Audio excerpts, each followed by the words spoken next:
Which among the following define a gene showing codominance? In codominance, both alleles contribute equally and independently to the phenotype of the organism.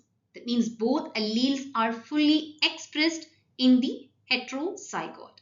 For example, in AB blood group in humans, both A and B alleles are expressed in the individuals with AB genotype, leading to the expression of both A and B antigen on the surface of red blood cells.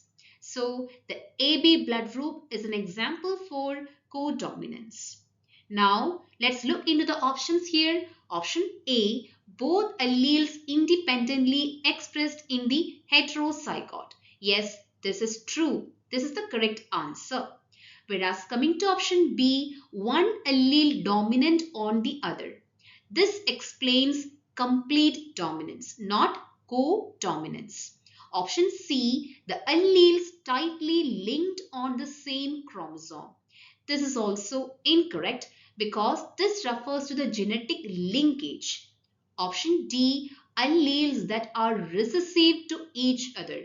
This is also incorrect because this explains the recessive inheritance, not codominance. So the correct answer is option A.